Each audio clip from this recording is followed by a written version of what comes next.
Welcome to the Sci-Fi Center, the place to be, where comic books and wrestling collide magically. Movies, TV shows, and pop culture we share. Get ready to rock, we're here to take you there. From superheroes to aliens in outer space, we've got the latest news and reviews in our embrace. Turn on your screen, let the neon lights glow. We'll take you back to the 80s. Let's rock and roll. Sci-Fi Center, where the legends come alive. Get ready to geek out, let your imagination fly. We're diving into the past with a touch of modern flair. Sci-Fi Center, the ultimate pop culture lair.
I love that. I love adding that to the intro. Welcome to a random loose conversation that will be our Thursday night show, Midnight Express. I'm saving all of my bigger topics for the weekend. So this is just a general conversation. No real news to report today. Nothing really happened of note. Yeah, well, we kind of got some news with one of the comments up here. So, oh yeah, that's not really news, but okay, sure. James was pretty much saying what he had already said months ago. What he said, like he at one point considered integrating Robert Pattinson's Batman into his DCU, and actually, I have the quote here. I'll go ahead and pull it up, so because I just DM'd it to William a little bit ago. For as long as it took my intro and my commercial to run, I'm guaranteeing you that's about how long it took him to think about that. Yeah, that was about a minute.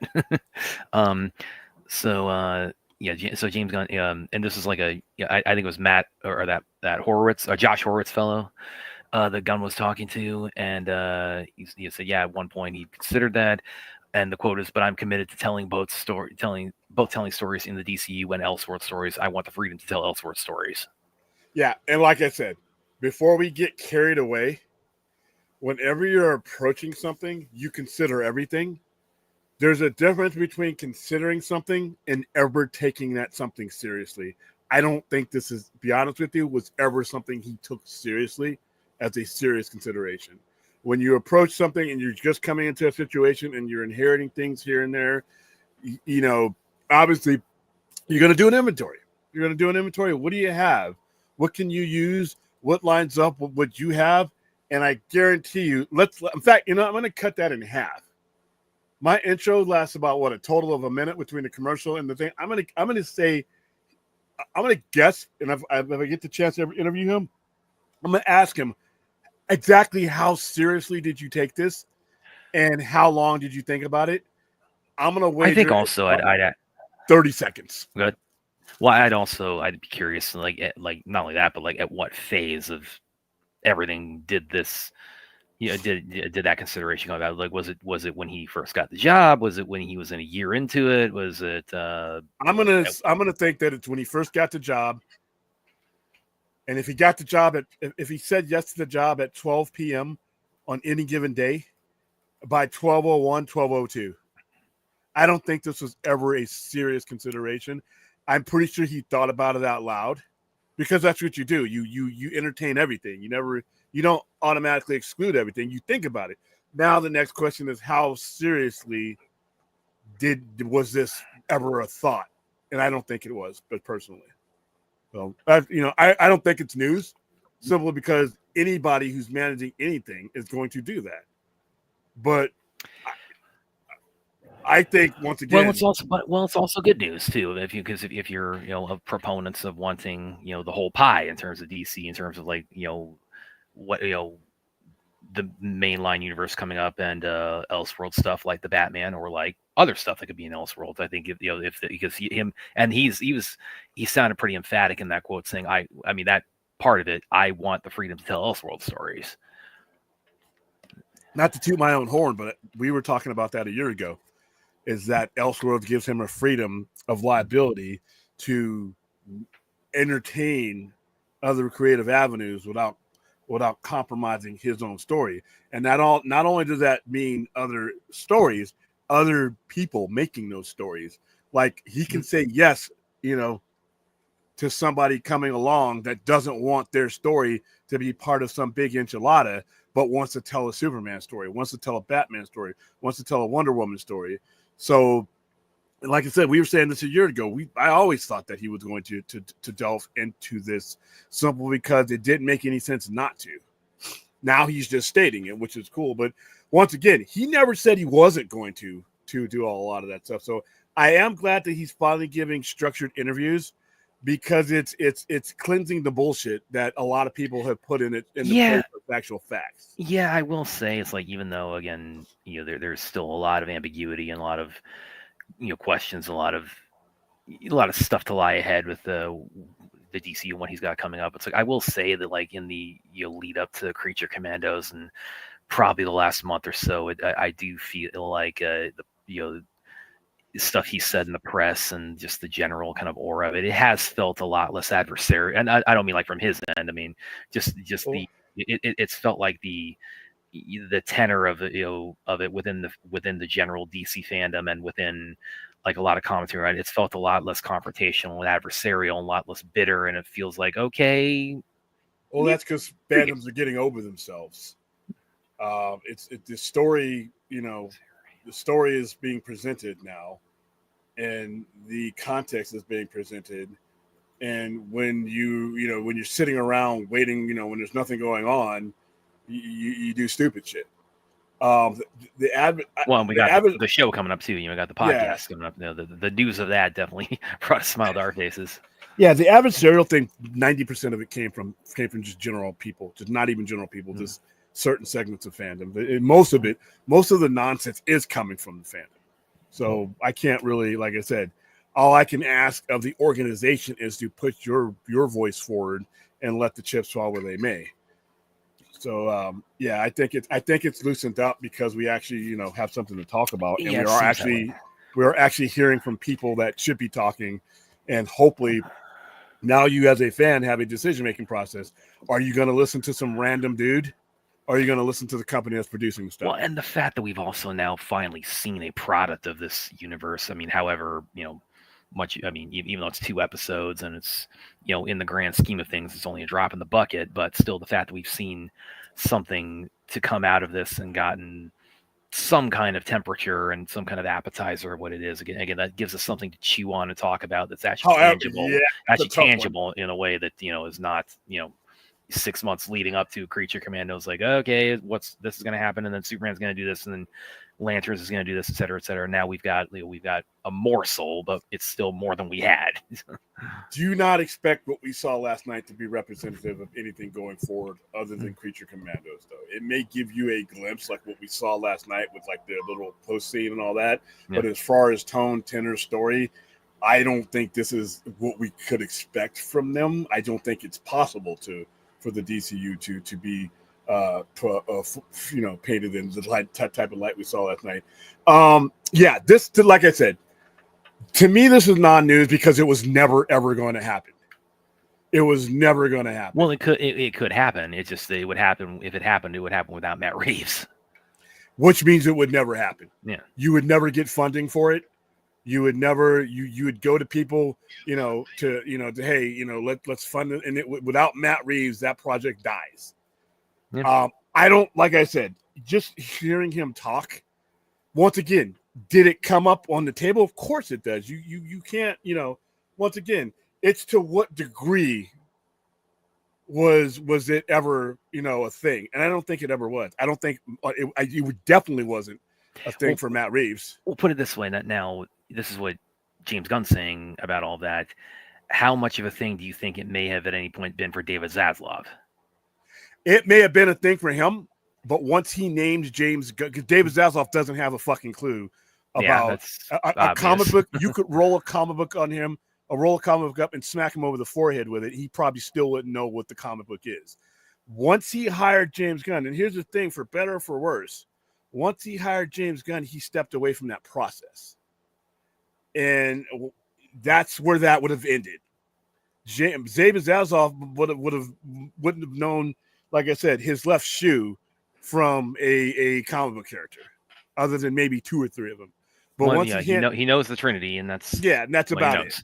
But once he handed it over to it and named a studio head, I don't think if you notice, I don't think he's going to ever interfere with him unless something falls from under. Like, say, we've already discussed the situation, box office and stuff like that, but that's down the line. But right now, that's worst case scenario, and that's him going Emmerich, basically. In this part of the process, I don't think once it got to a studio head level that it was ever something that was going to go any further than a thought, and that's about it. First of all, you have Matt Reeves, and you would have to have, you could go forward with Matt Reeves. I don't think you'd ever get financing for it, and I don't ever think no one will be behind it. Once Matt Reeves would be removed from that project would be dead on arrival.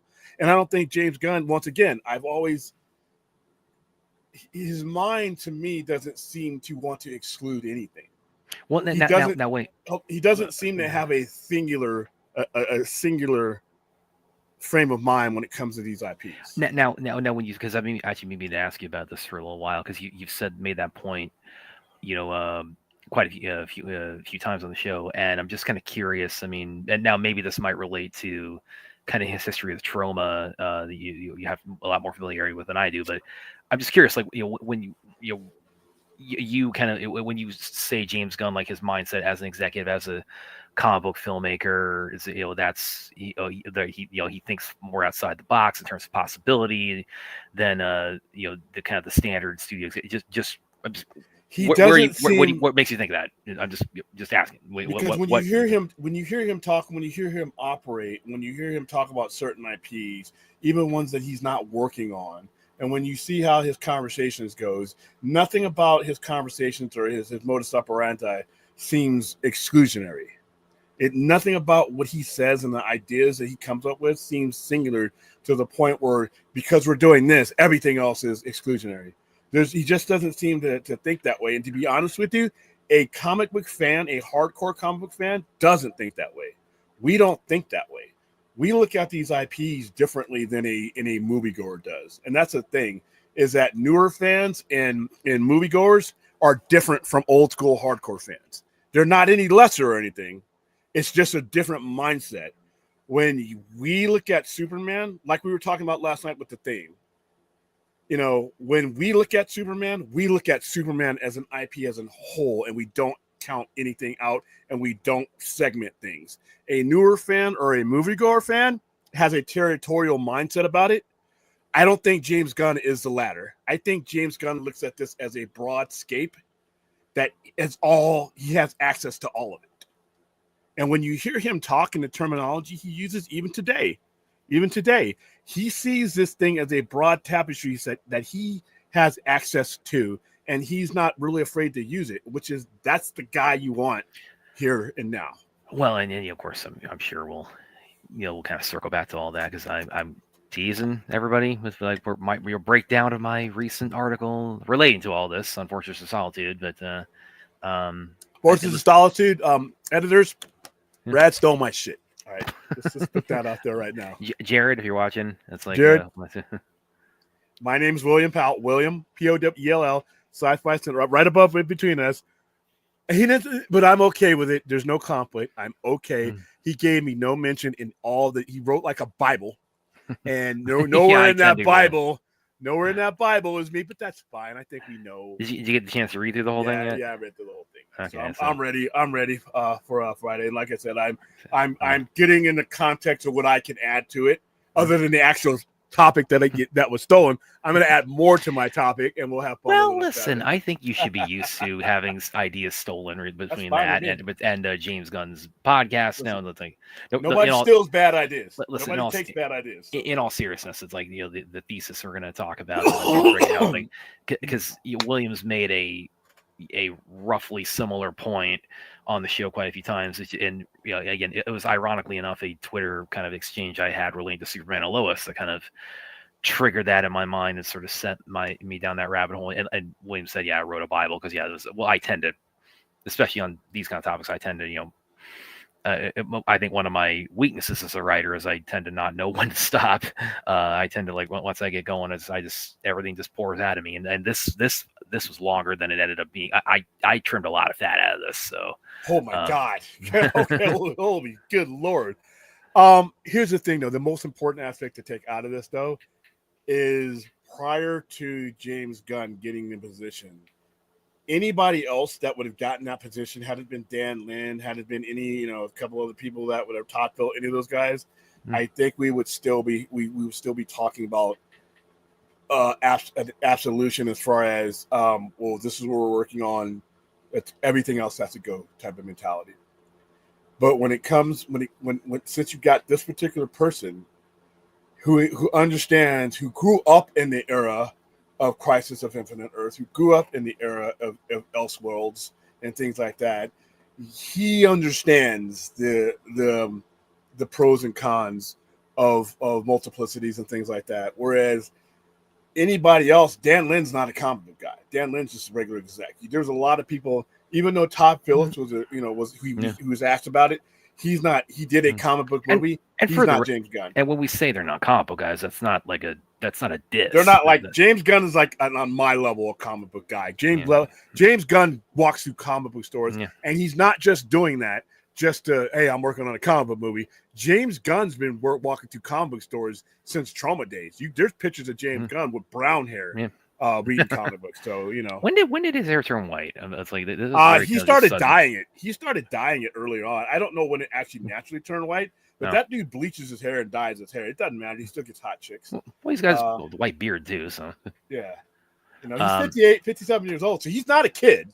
Yeah. But he definitely grew up in that era where And when we say Dan Lin and Todd Phillips, they're not comic book geeks. It's like that's not disparaging. But it's just kind of it's meant to contextualize kind of their mindset as far as them being filmmakers and producers and executives themselves, and as opposed to James Gunn, which Gunn, it's like wherever you stand on his body of work or what he's doing with this franchise, I don't think there's any dispute that he is a card carrying comic book geek. Yeah, he knows what stories to go for, and he knew well enough to bring on the people who cultivated those stories.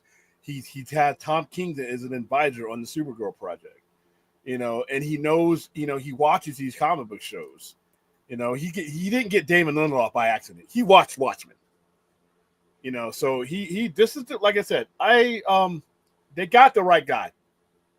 They got the right guy in the wrong way, as he said. Yeah, and the one thing about David Zaslav is, like I said, part of this was bad because at the beginning I wasn't on board with I still am not on board with handing everything that was in existence at the time to one guy, brand new. I would have rather had those things that were being worked on before wrapped up and then have him start. I still think that's the way that should have happened. But here's the thing. The same way he's stepping away and letting the studio head be the studio head, he handed that same trust over him to everything. So he really, offloaded this responsibility as soon as he could. How he did it, I think, was pretty shitty. But once again, the result is James Gunn's heading DC. And like I said, now you have a guy who is thinking in broad terms. He's not thinking about, listen, and I love fans. I'm one of them. But some fans just, you see their thought process because they blast it everywhere. They're coming from an exclusive angle, and they got the horse blinders on. And there's just like certain execs and certain other filmmakers, they got the horse blinders on, because in the modern way of thinking about these things, that's the way you did it.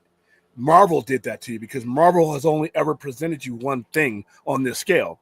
DC has done it over and over again in different iterations. And if you grew up reading comic books, like I said, you literally had so much of a multiversal storyline that some genius thought it needed to be corrected. And the whole legacy of DC in the last 40 years is undoing the crisis. Literally, that's what DC has spent, even with the Absolute Universe. Remember, if you were alive in 1986 and you were reading in 1986, and I was, we just need to scale things down. We only need one universe because it's confusing the fans. I'm sitting there, 12-year-old William is sitting there like, the fuck are you talking about? You college-educated people, this is confusing you? I'm in what, the 6th or 7th grade? I'm figuring this shit out on a weekly basis, dude. I'm figuring this out from the 7-Eleven stand to the comic book store. You got an Ivy League education and you're confused? Did you? And back then we didn't have a way to, we only letter writing campaigns, so they didn't know. They didn't ask the fans for anything. Nobody buying comics wanted the consolidation of the DC universe. That was rich history you flushed down the toilet. And then you went down the drain to get it back again because you're 4 years later, here we go. So James Gunn comes from that era, and I think people who were reading in that era understand and appreciate the broad scape that is DC. And I think the mindset that we've had that was given to us by these executives, like I said, this one Batman at a time, this one Superman at a time, this one anything at a time, that fucking moronic mentality that has basically kneecapped DC for about 2.5 decades. James Gunn comes from an era where I guarantee you, if I ever get a chance, hey, did you agree with the crisis? Now, we'll all say it was a brilliantly written and drawn story, but the end result was a hampered DC that they immediately started to correct immediately after. So when you talk about, okay, what kind of DC were we going to get? Don't just look at the DCU. Look at it, everything's on the table as far as what kind of story. I might get a Gotham by Gaslight. I might get a Red Sun. Yes, we could get something to do with Zack Snyder because that technically is an Elseworld and it's a cultivated property. You never know. Well, go ahead.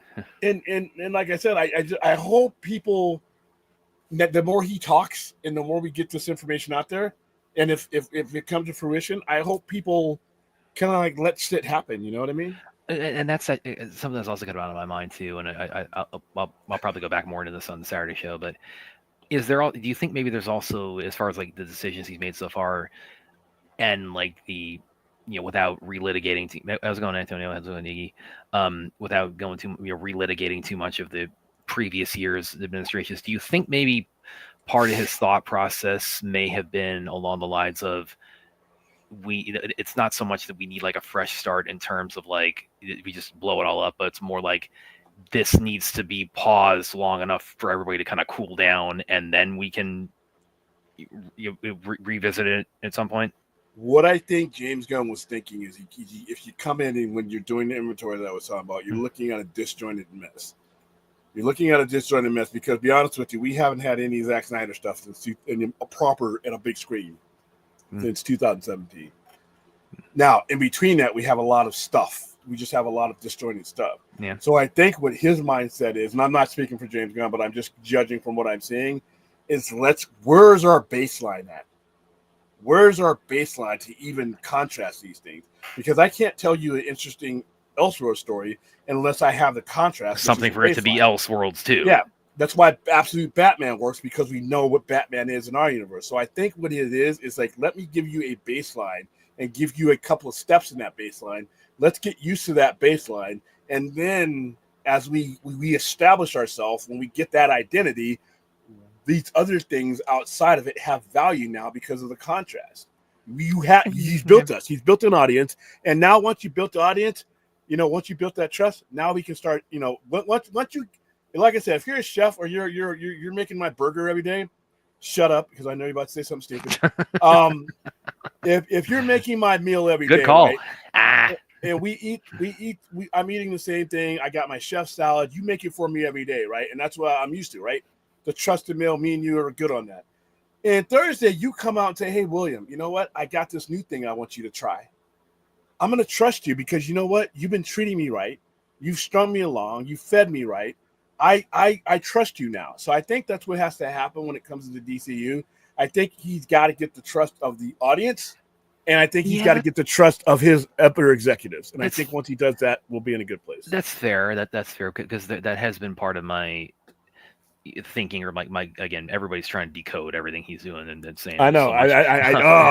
And part of my one area my mind went to is like, because there was so much, anger and. I mean, just to go online and talk about anything DC related in the past few years has been it's just a pissing contest, and so that and like everything you said, it's similar, kind of similar to what I was thinking. It's like maybe was there a part of his reasoning thinking like we need to like take the temperature down on this and make this something that people enjoy. Well, like get the trust of your audience back. Make this something that people collectively enjoy being a part of in a way, and that has a sense of direction that the studio had just completely just flushed down the toilet. And a reference point. It's a reference point because you've had no continuity. You've had all these movies that have just been thrown out there. So as a DC fan, you have no reference point to really put your feet down on. What have I always said? Wreck runways lead to crash planes. You cannot launch a big, beautiful, brand new plane off a runway that has a bunch of cracks in it. So what he, in his way, is trying to do, and overall, the DC brand is repair the DC brand to where we can now watch his plane take off and then judge it from there. Hey, and if it sucks, it sucks. If it could suck. We don't know that. Superman could suck. If it sucks, I'll say it sucked. But right now, we haven't had a reference point. We've had, the biggest, I still got people, release the Batgirl movie and do this, do that. That's not a reference point. That's chaos. The Flash, Blue Beetle, all this jumbled up mess that we've had out of order, out of context. That's all we've had for 7 years. Well, and so many things like shifted release dates constantly, and we had cameos coming and going, and it's it's as much as it's I've had people I've worked with tell me it's like if you just keep it go back 2-3 years, trying to figure out like where Warner Bros. Is taking DC on film. That's almost like a full-time job trying to piece that the old puzzle together. And what he needs to do, and what I think he will do, and I think what they're all figuring out now, I think they're finally getting this. The conversation needs to be about the product and not the process. Right now, all we've had is the process. People have built their lives and careers out of the process. Oh, what's this? How come this isn't being made? And release this, release that. The process is become the conversation, and that's not good. That's not good. We shouldn't be talking about the air cut in that regard. We shouldn't be talking about releasing Batgirl in that regard. Those are processes that we have nothing to do with and that are not in front of us on the screen. That's the conversation, though, because we don't have anything else to talk about.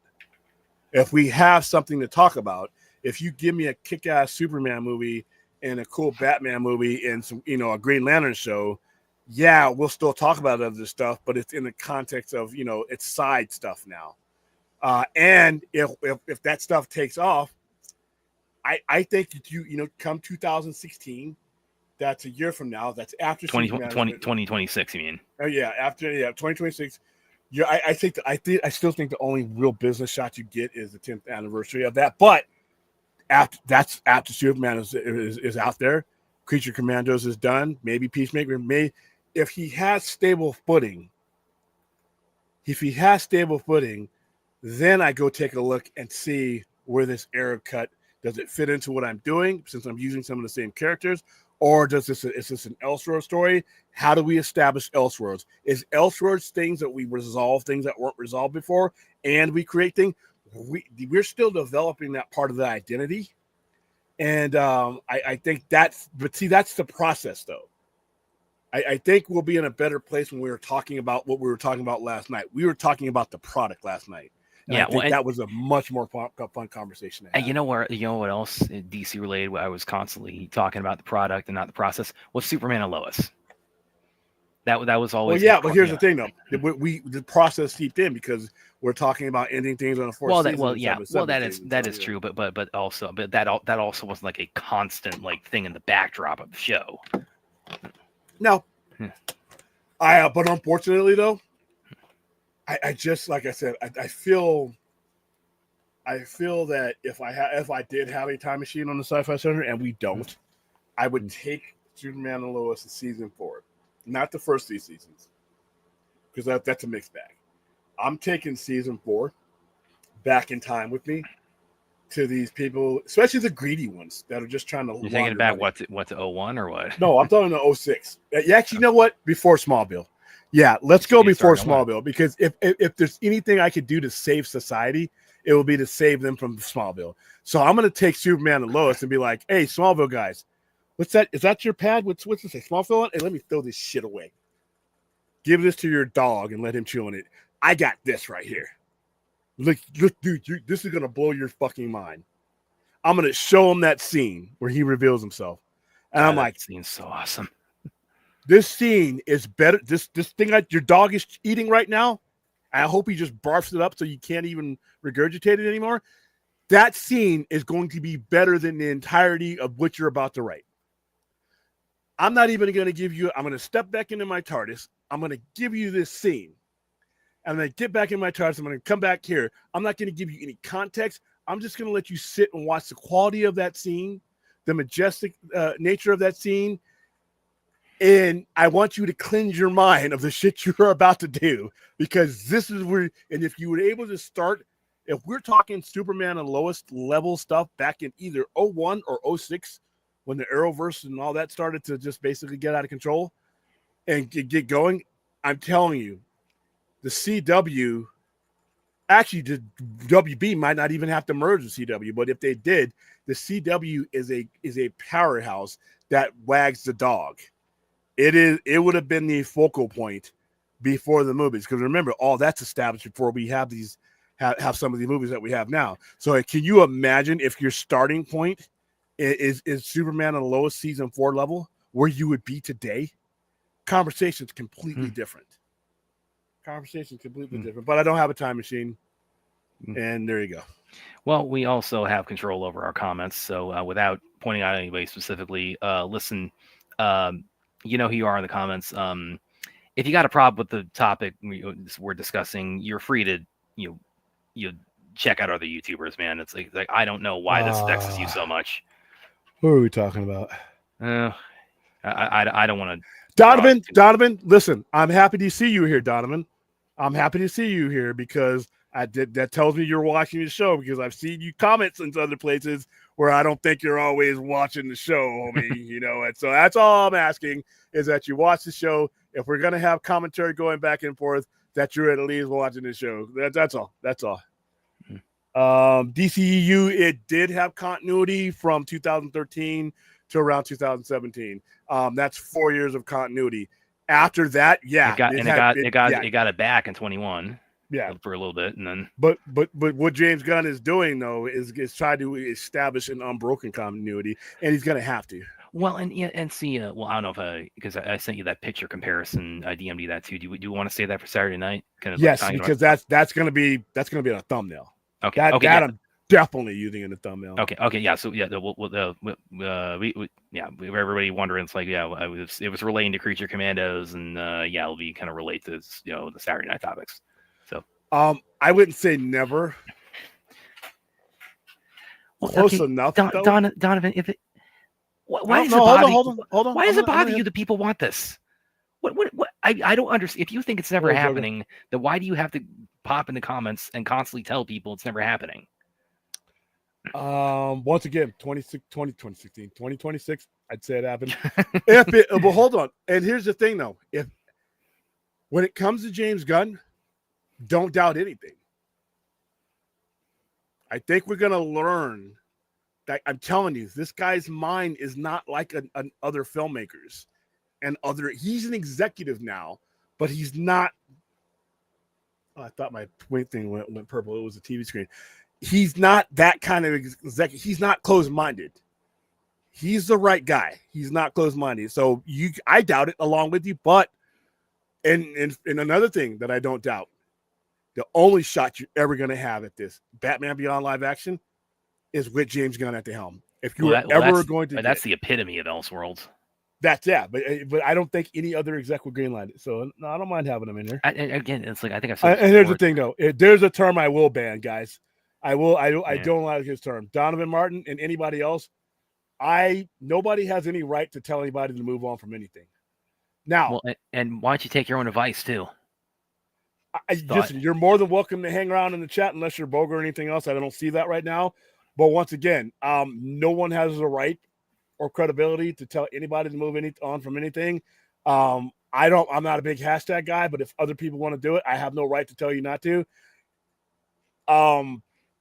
When you find yourself in the conversation of telling somebody to move on, you probably need to stop that conversation. All right. I think we are priming Saturday night pretty well here because yeah, and stop it with the all caps, guys. So. Yeah, because again,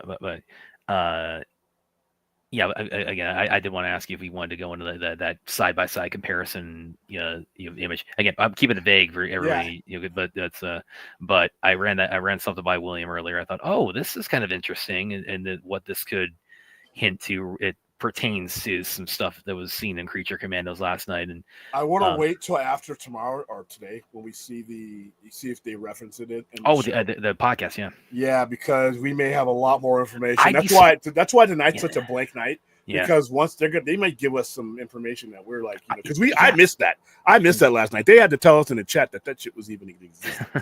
I was like, what are you saying? Yeah. It's like, well, I saw it floating around on Twitter and then realized, oh, was this in the episode? I'm like, hey, Brad, take that down. I don't want to look like a jackass. We thought at first it was like a leak, and it's like, it turns out, or somebody who's a really good artist, Yeah.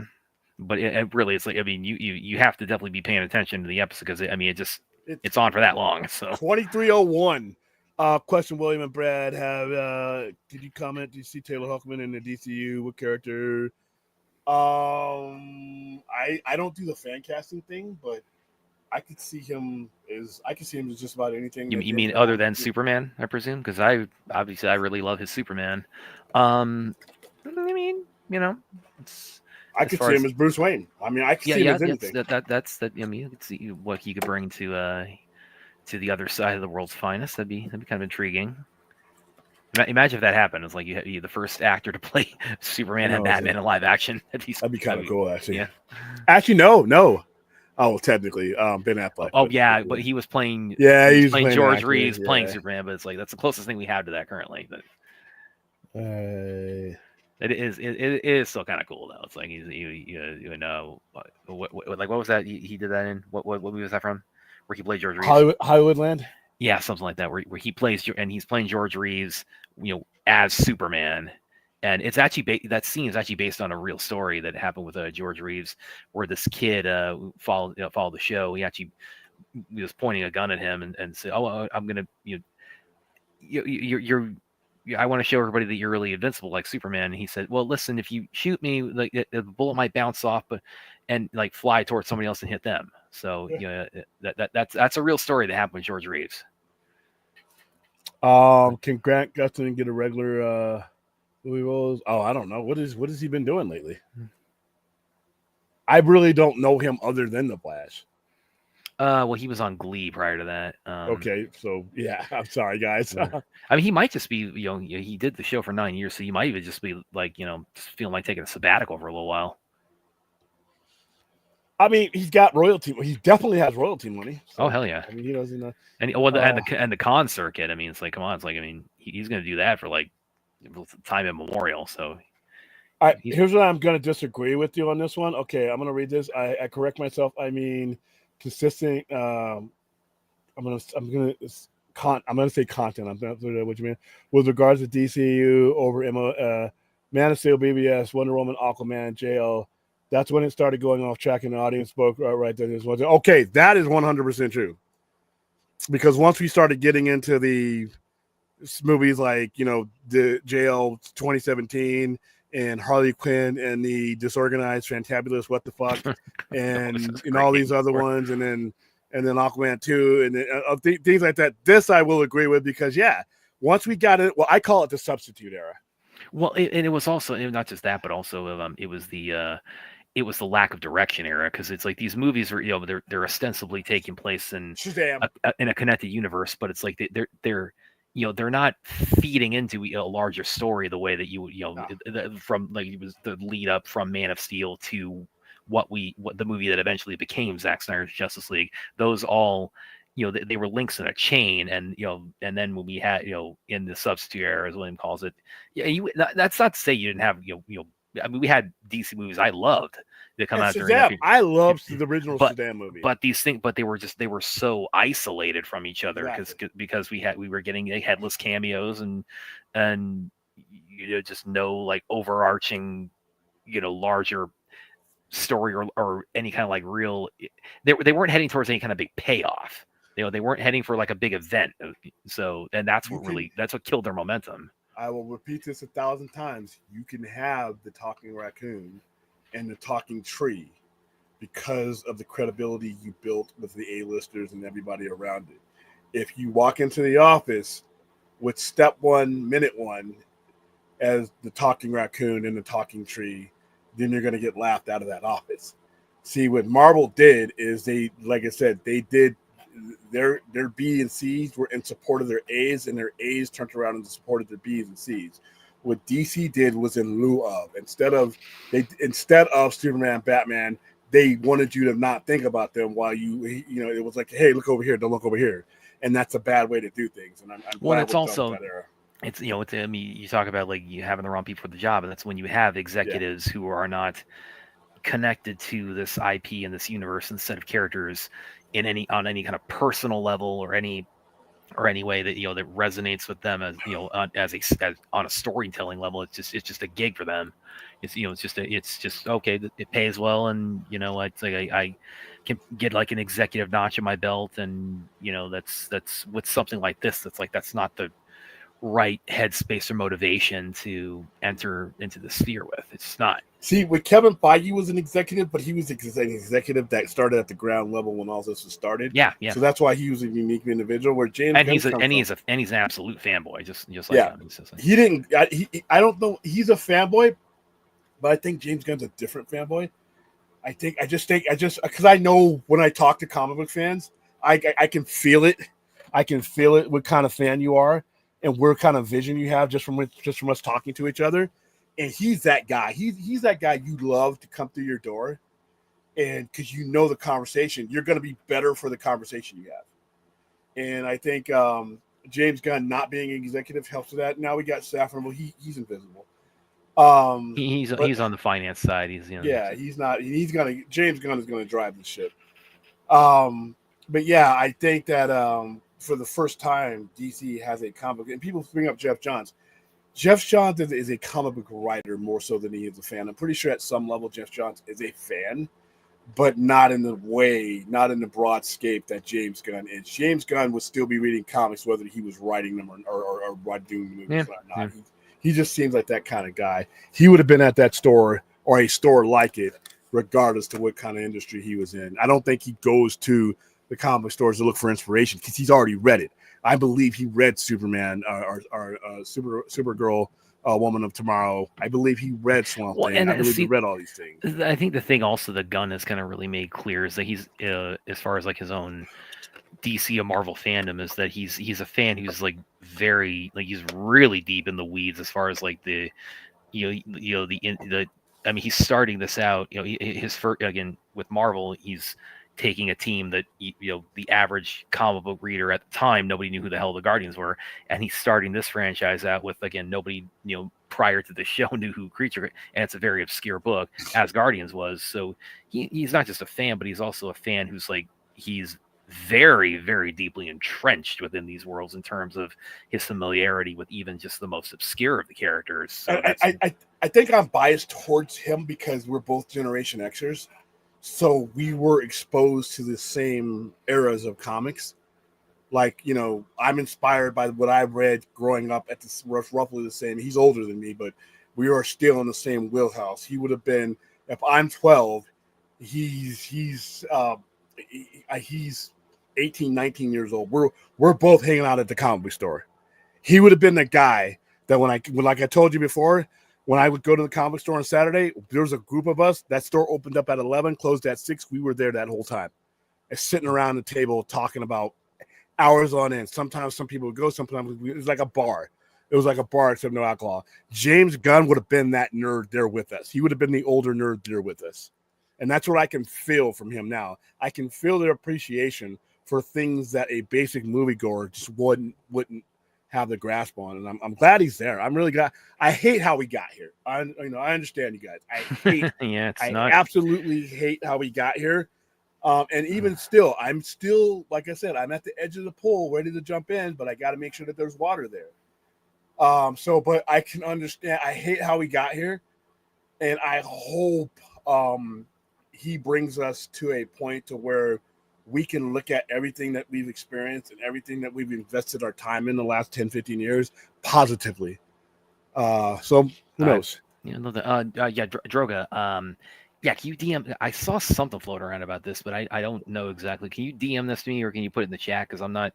I saw something related to Avatar, but I'm not quite. I'm not fully. I don't know quite what it is about. So yeah, please either DM it to me or put it in the chat, please.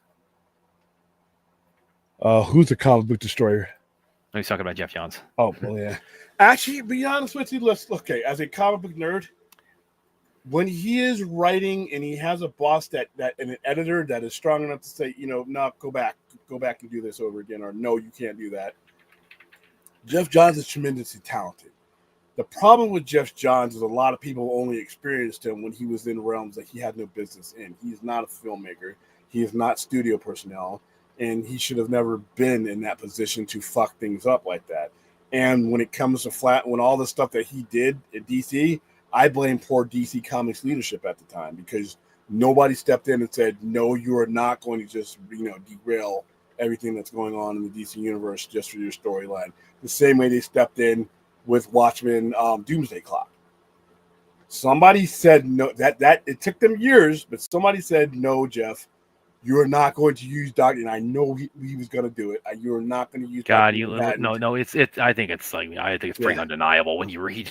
Yeah. I'm like, somebody said no, Jeff, you are not going to have Dr. Manhattan rewrite the DC universe. We're not doing that again, and that's why issues 11 and 12 took like 10 years to come out with, because he had to rewrite it. So, yeah. It's a character model leak. Oh, okay. Is it for the So it's the Avatar Studios anime stuff, because of course we got Netflix Avatar and Avatar Studios Avatar. I saw something about this. It's like I'm still not fully. Please DM it to me on Twitter, man, if you can, because I'd like to see this if you got it. Because everybody knows I'm the big Avatar lover here on Sci-Fi Center. That's for damn sure. I'm not a hater. I'm just not into it. Well, I mean, it's people, telekinetically control the elements, so that's very much fantasy. It's martial arts fantasy, but it's fantasy, so it counts. James Gunn.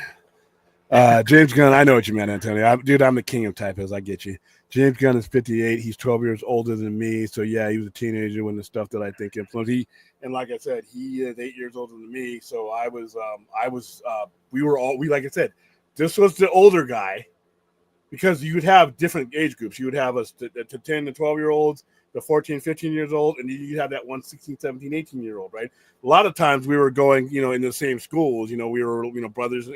We had people. We all hang out. Like in San Bernardino, we all knew each other. And you only had like 2 comic book stores in the whole, in the big city. Now there's like 20. But back then, we all knew each other. We would go to Comic-Con and we would all get on a bus. And Gary, the guy who owned the comic book store that I used to go to, he rented a bus and he took us down there. That's how we how close we were. And there was always a James Gunn guy in our midst. There was always a James Gunn guy, and then I would become that kind of guy because as I grew up, I was the uber nerd, man. I was like, I became a student. See, here's the thing I do like about him. He is a student of comic books.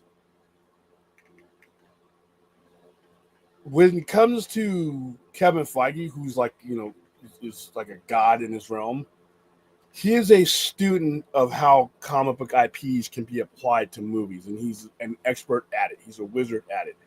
Nothing wrong with that. That's beautiful. What he's done has been great. There's a difference, though. I can relate more to James Gunn than I can to Kevin Feige because I've never been a studio executive, but I have been a hardcore nerd. So he's speaking my language. And like last night, he's speaking Doom Patrol to me. He's speaking Hellboy to me, both on page and Visionary when the first 2 movies. And he's speaking Inglourious Bastards. Now, a lot of people were like, I saw a lot of Suicide Squad in there. Yeah, that makes a lot of sense because it's basically the same framework. So that's fine. That part I would have been disappointed in because I'm like, dude, you have a formula that kind of works with your development. I did like the character, and we'll go more in deeper into this on Saturday. I like his character development when he puts characters together. Like I forgot Fish Girl's name. I'm sorry, I'm not gonna claim to be. Well, nobody knew Fish Girl's name. Again, this goes to how obscure the Creature Commandos are. It's like nobody knew going in, so it's like probably a lot of people are still calling her Fish Girl.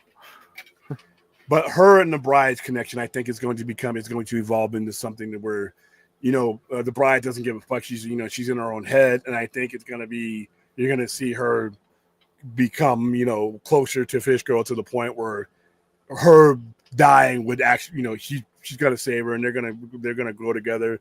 I need to see where General Flag's character because like I said, I think he is, if he's writing him the way I think he's writing him, I think it's this guy is living this life and he has not stopped to absorb the fact that his son's not there. It's that's Frank Grillo's character is kind of my favorite so far of the 2 episodes, and the man horror. I think it's probably not unreasonable to suspect that that whole thing is kind of a coping mechanism as he deals with the loss of his son. Work provides cover, and he has no other family. Remember how he was discussing his son was his family, and they were both military men. And at those ranks, they probably never even saw each other. They got to appreciate their time together. Now he has these people that will eventually evolve into something of a family unit.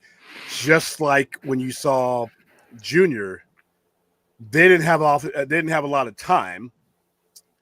But I think if you had just somehow kept down that road, I think if Polka Dot Man didn't die, sorry, spoiler alert. If most of those characters wouldn't have died, he wasn't going to die. You saw Ratcatcher. You saw the evolution of Ratcatcher too, from the moment you see her in the cell all the way up until the end of it. So there's an evolution there that I like the Suicide Squad. Oh, by the way, I want to bring this up too because this kind of goes back to Superman and Lois. I know, yes, Aaron. I was there was an earthquake in California, it seems. So yes, the 7.0. There was a tsunami watch. Ooh, some people are saying we got friends, fellow YouTubers who live out there. So hope everybody stays safe out there if you live in California. But yeah, I want to go ahead and pull this up because this goes back to Superman and Lois and this image. I have it in my queue for.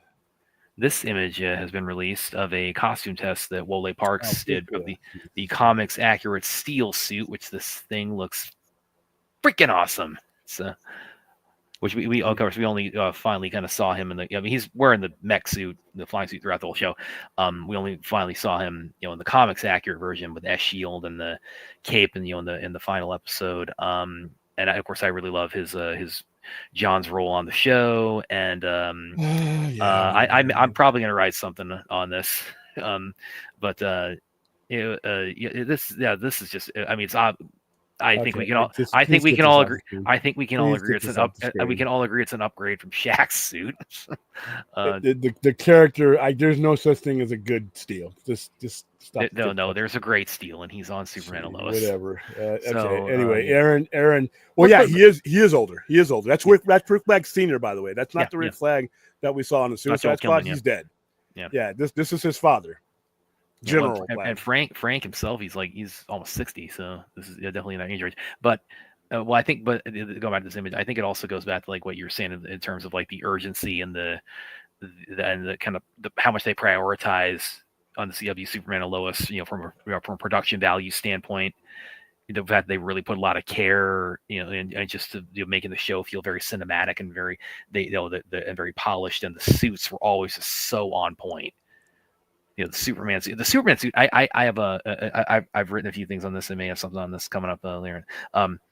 The suit just got better as the show went along. The progression of the suit on the show was just so phenomenal, and it ended with the best one he ever had.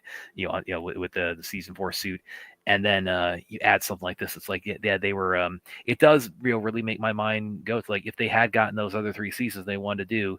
What other magic, because they've talked about there were discussions like if there have been further seasons about having Brainiac or even having Darkseid appear, and of course that would have been phenomenal. But I wonder with Darkseid. I wonder with Darkseid. I mean, would he go to Ray Porter and be like, "Dude, there's only one. He wanted to do." Yeah. Well, and I'll get to that point in a second. Back to that. Yeah. This suit, love it. I may actually end up writing something about I'd love to see this in a spin-off show. So absolutely not. 100 William. Yeah, you know what? I would even make that. That's a good bet. I think that we're gonna finally learn a little bit more because Weasel was kind of a waste in the movie. You see him at the beginning of it, and then you see him at the end of it. That's basically it. So. Yeah, he does kind of look like Van Jones with the glasses on, doesn't he? Going back also to oh, you made me lose my train of thought. Damn it, I gotta think of that. Yeah, because that's what you do. It was talking about Steel. Oh yeah, Darkseid.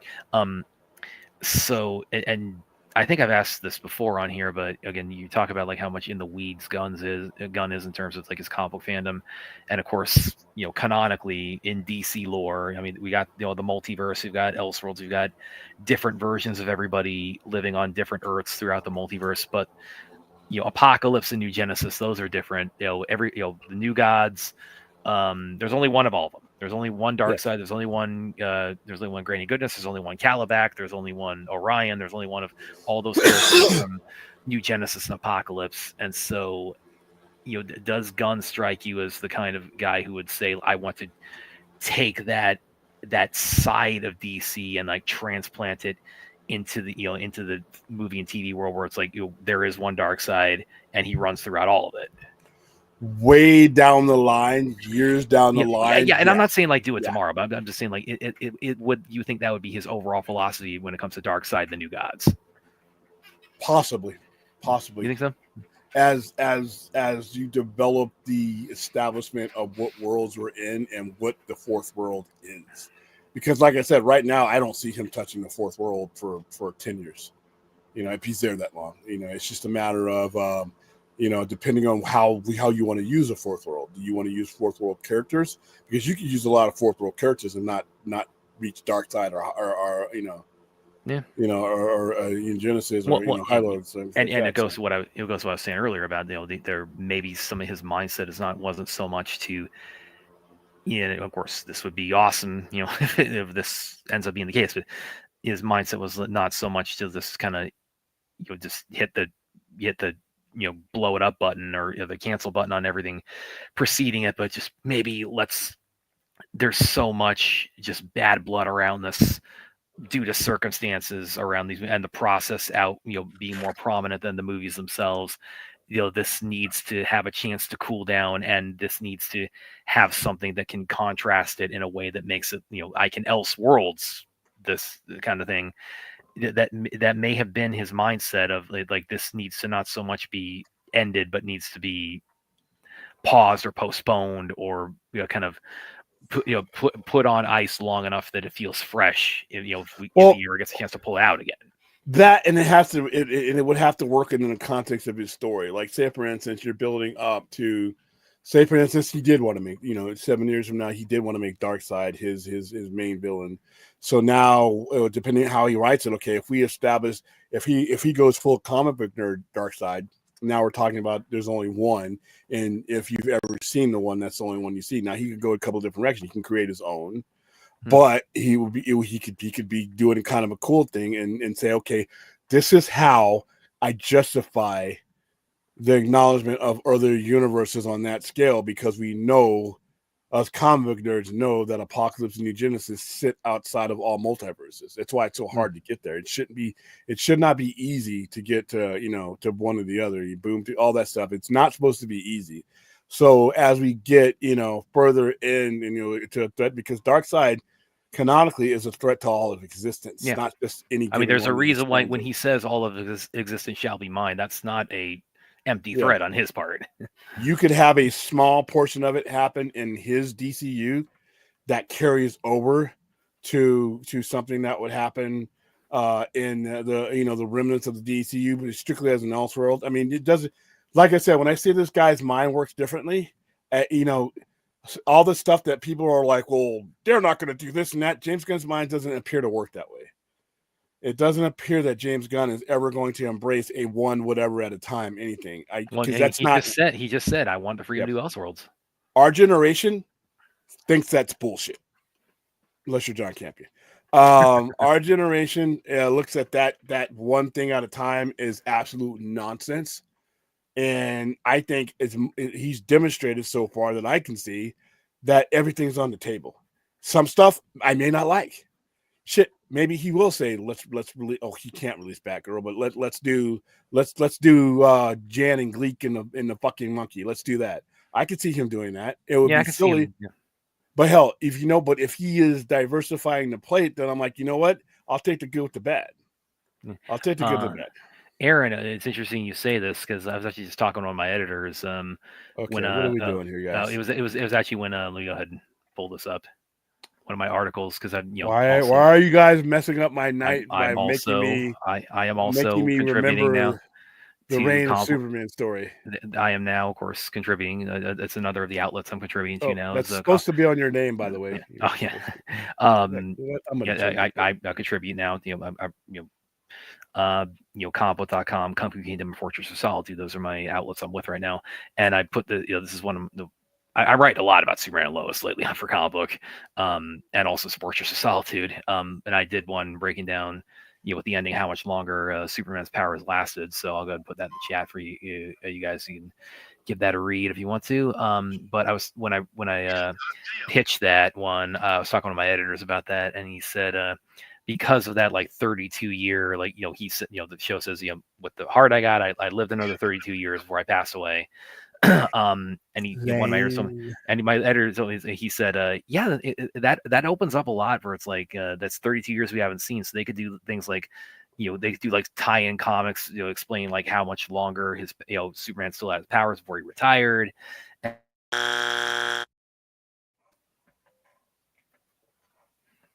You don't want to see tie-in comics to this awesome show? Not to that epilogue. I would not mind seeing tie-in comics to Superman and Lois. No problem there. Not that, dude. That epilogue just rubbed me the wrong way. It just was so unnecessary. That was so unnecessary. You brought tears in my eyes, man. Come on.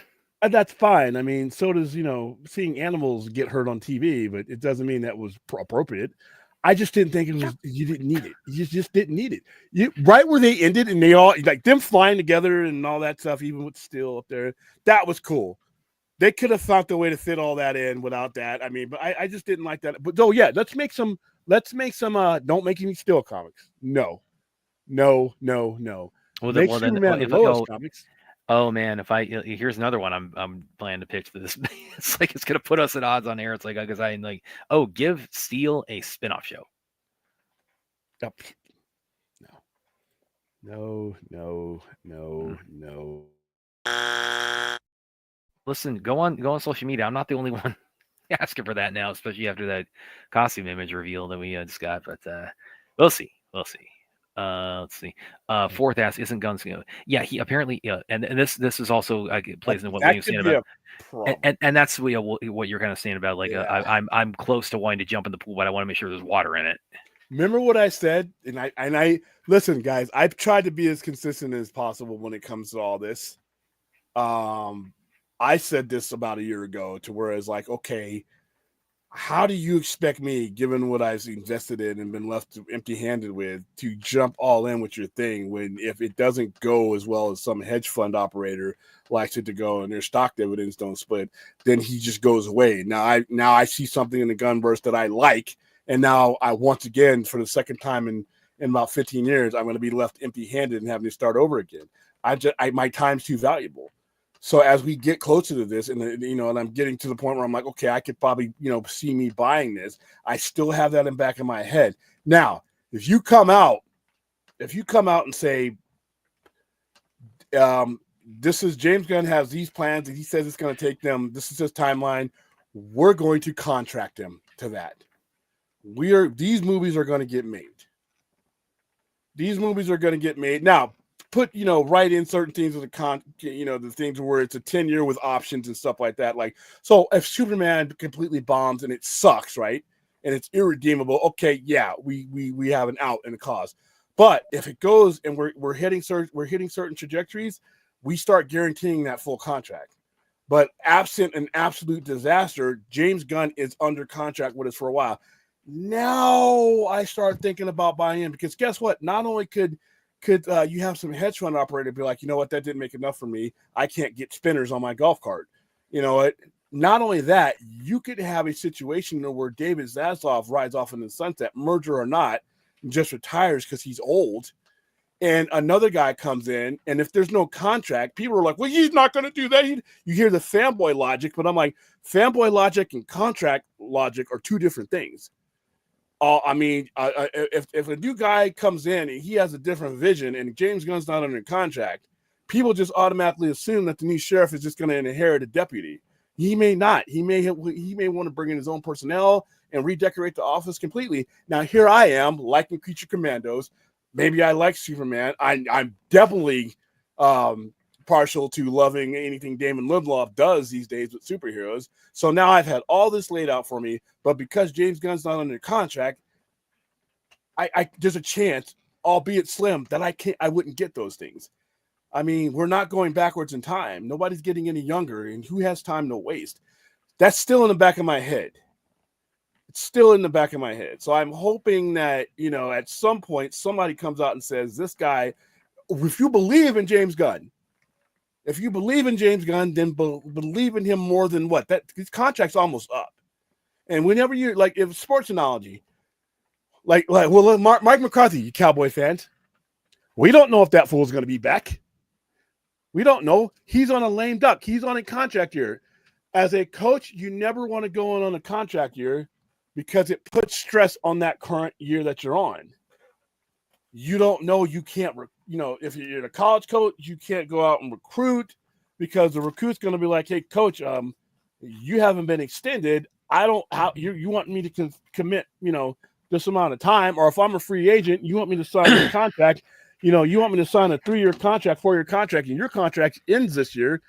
That's the kind of same thing with, instead of with the athletes, the customers, like, all we've known when it comes to DC is upheaval and instability. I would like to know that if I buy into this universe, which I very well could, that it's going to keep coming. Otherwise, I'm like I said, I'm the fan. I'm still watching the matches and the wrestling matches, but I'm not at ringside. I'm at home with this. This is my protector. And I hope we get to the point where he gets nailed down a little bit. If the stuff is good, at what point do you want to, is it just an open-ended thing? Like we're just automatically assuming we're going to get this contract renewed? Like I said, if somebody comes, if Microsoft says, you know what, fuck it, I'll buy it. or Amazon says, yeah, okay, I'll take it. I mean, their stock is doing better than these last months, so there is that. I mean, that's not now. It's not. Well, that has more to do with HBO Max. Yeah, exactly. Finally. And when I say it's doing better, I'm not. It's like Yeah, it's still. it's finally at double digits again, but that's nothing to write home about when they're going from like $77 to $10 now. So Yeah, so you got people, like I said, it's stock is, somebody could come in, and fans don't like to believe this, but it happens every day when it comes to corporate mergers and buyouts and things like that. The new guy has an ego. The new incoming people always think they can do a better job than the outcoming people. It's one of the reasons why they took it on to begin with. So if there's a contract in place, then I know something. But you also have to understand that when it comes to these contracts, they bloat the company. So, say for instance, hold on, I'm getting dry. Ugh.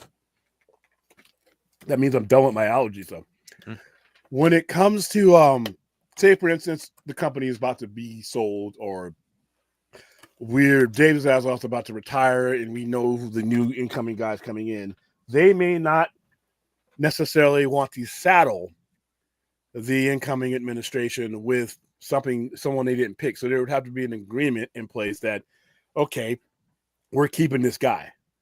But I can't guarantee that an incoming anybody would want to. David Zaslav didn't want to.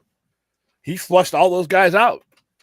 So we're literally here talking in the aftermath of it already happening. So listen, as I hope that to me, there will be no bigger sign of support if you were to come out and say, hey, James Gunn, we got James Gunn signed. You are getting Batman Brave and the Bold. You are getting Lanterns. You are getting Paradise Lost. That announcing shit doesn't mean shit all the time. Wonder Twins was announced, and thank God that they even got a little bit into casting with that too. Yeah.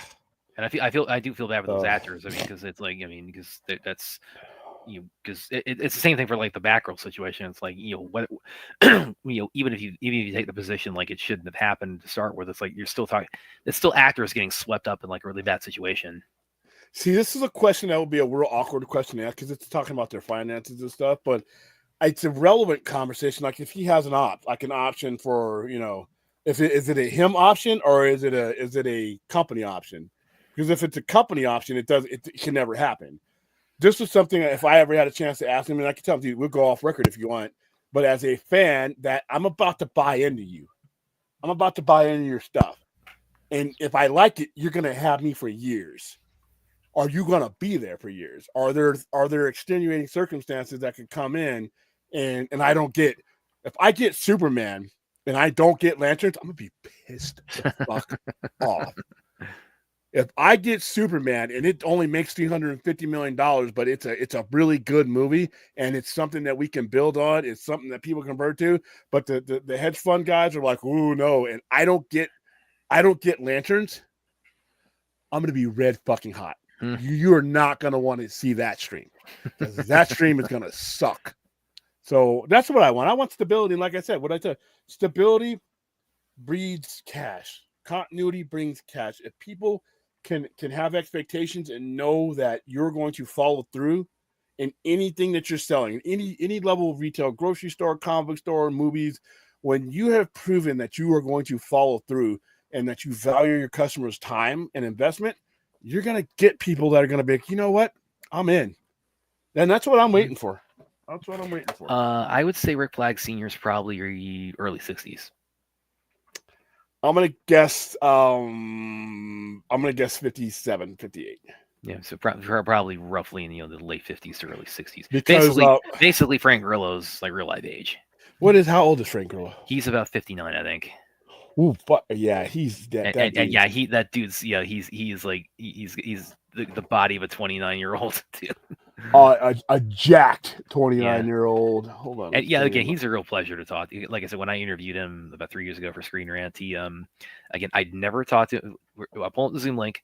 I have never talked to this man. All right, this is some bullshit right here. This is some bullshit. I'm going to show you this man. You pull up his age real quick. Can you find his age real quick? Because I got a different screen coming up. So I pull up the Zoom link, and I think he was singing in his kitchen some of the time when we were talking, and he comes up, and the first thing he says is, "Hey, buddy," this guy he's never met. He's just so down to earth, so friendly, but he's also making the rest of us look bad here. So How old is he? he's 59. Okay. I'm tired of this.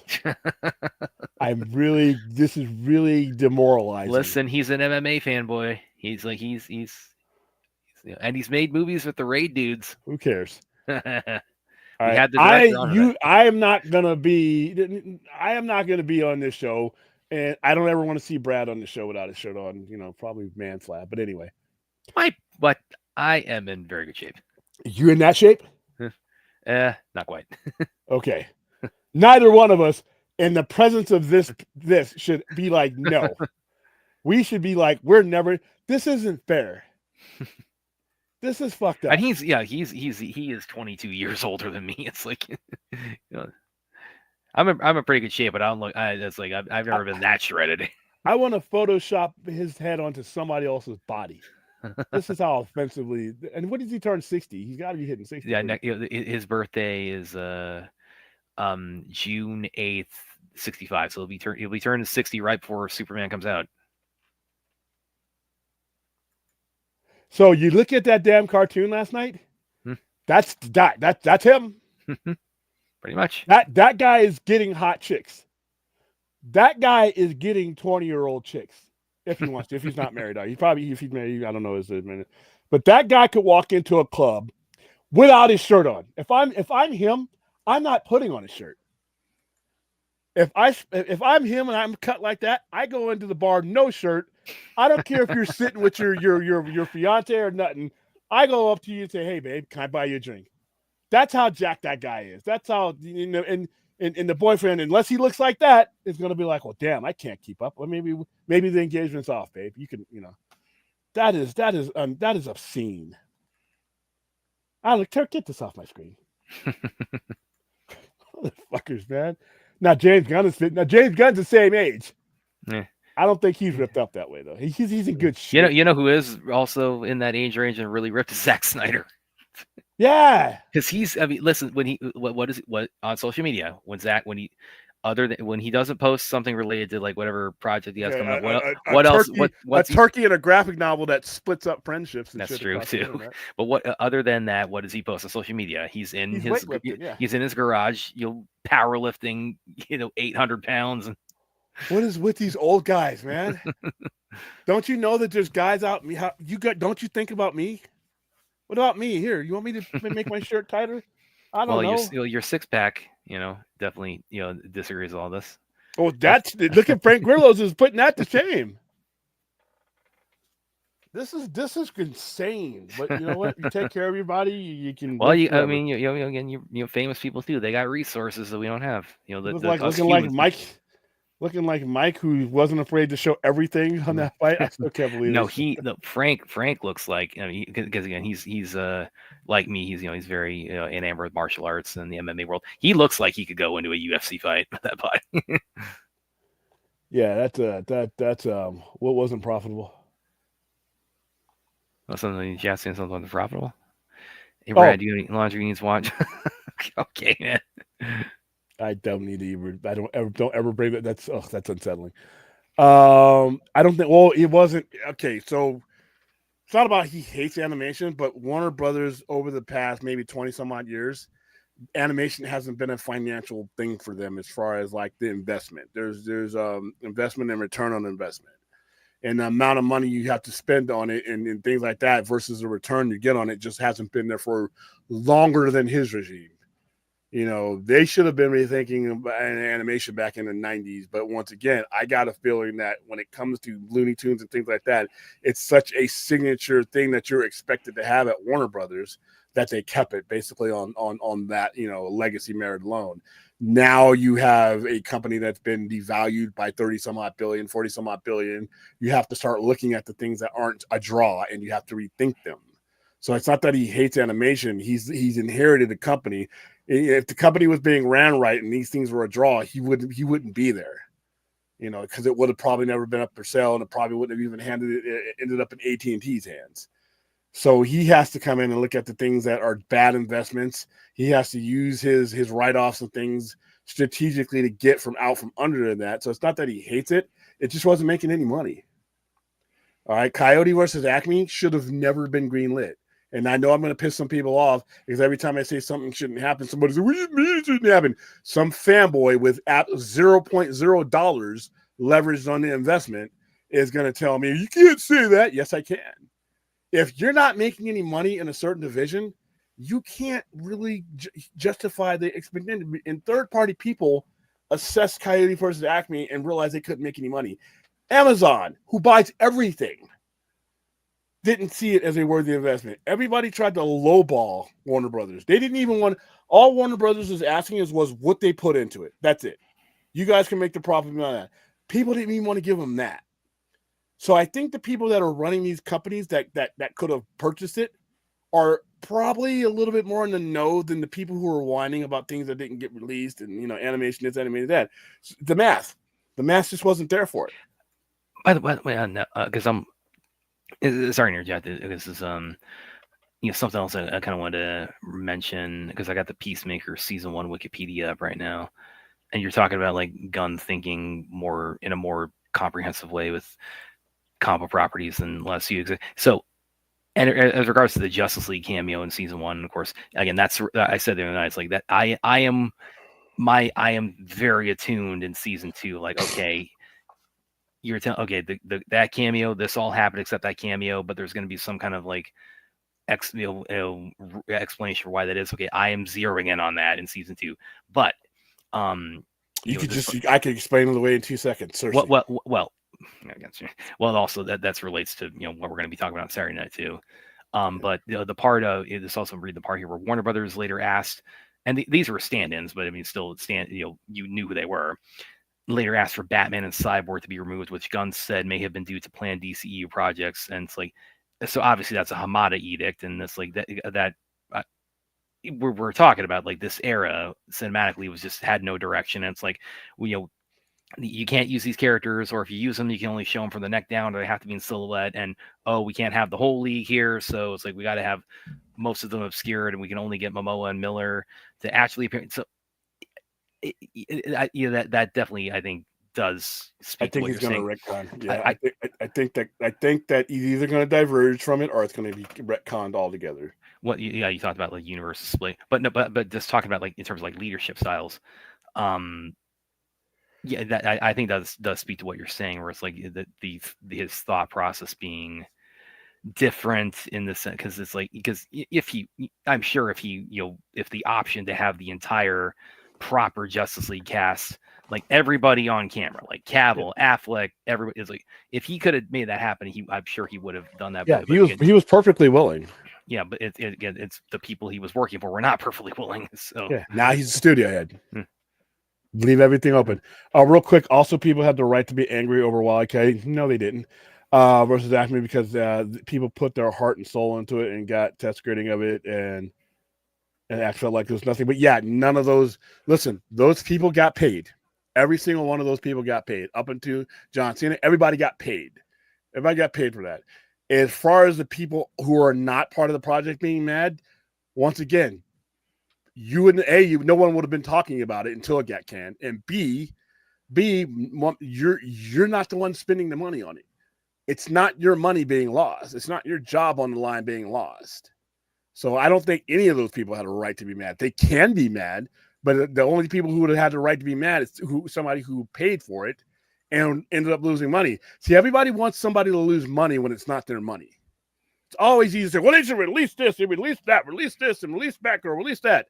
From the safety of your keyboard with not one dime leveraged on it.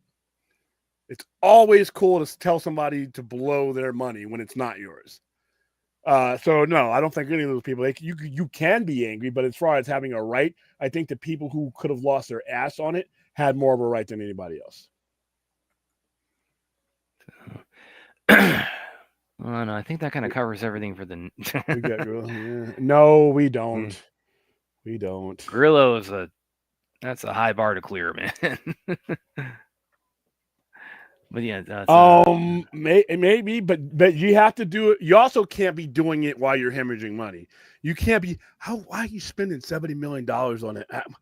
you can't do it from the point of where they were doing it. That company was hemorrhaging money, hadn't made any money on the animation division in years, but yet you're going to go ahead and spend $70 million on something like that, and then you would have probably had to pay for distribution. So when they hired the third party to take a look at the financials of it, and they came back and said, nah. So it was either write it off and get the full benefit of the write-off, which is what they did, or put it up for sale. So they were going to win both ways. They were going to get it off of their books one way or another. They were going to get the money for it, and it belonged to somebody else, or they were going to write it off and get the tax benefit. That's the only way out for that movie. So, all right, that is a good place to wrap it up. So yeah, because I think we kind of, for not having like a ton of topics, we did definitely. I think it was a pretty good discussion. I kind of like because it's like I feel everything William said. I'm gradually starting to feel better about all of this. Say it, Brad. I want you to say it out loud. William, you're a really good host. I love your new name there. That's really AskMeBrad. Listen. Well, it's not the only outlet I write for, and but we only got we can switch it up. We can go Fortress of Solitude tomorrow and then switch it up. But dude, you work for comic book. You work for our website that is comicbook.com. If I was leaving dude, I'm having that shit scroll over here. So yeah, keep it up there. So okay. All right, guys, that's it tomorrow. I want to do a watch along tomorrow. I don't know what movie I want. I really want to do Exorcist 3. I think we're going to do Exorcist 3 tomorrow. So we're doing that tomorrow, Saturday? No, we'll do one on Saturday too. Okay. I don't know what we're going to do on Saturday. What do we want to do on Saturday? We haven't even discussed watch along and stuff because we've been either sick or holiday. So. Yeah. Well, we did discuss Saturday as far as like the main show, and that's I think that's going to be a real. I'm looking forward to that discussion because that's going to be a real. Yeah. Oh, by the way, we got to review Absolute Superman #2, so that'll be part of that show as well. So. That's going to be fun, yeah, because I am loving Absolute DC.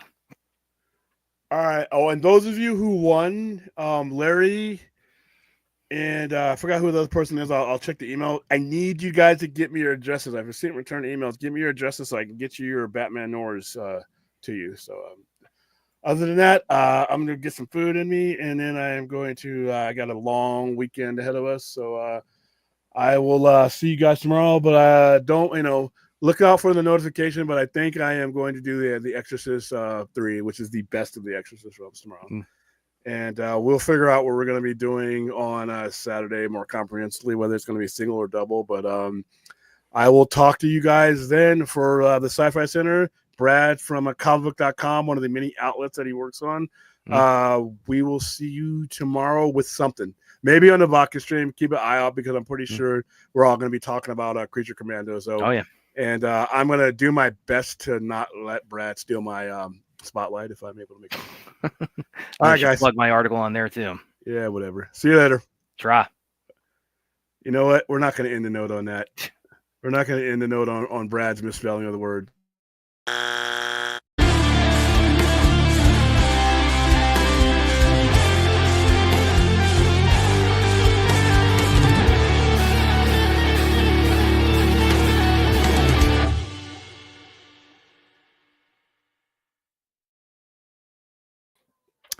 Yes, we are.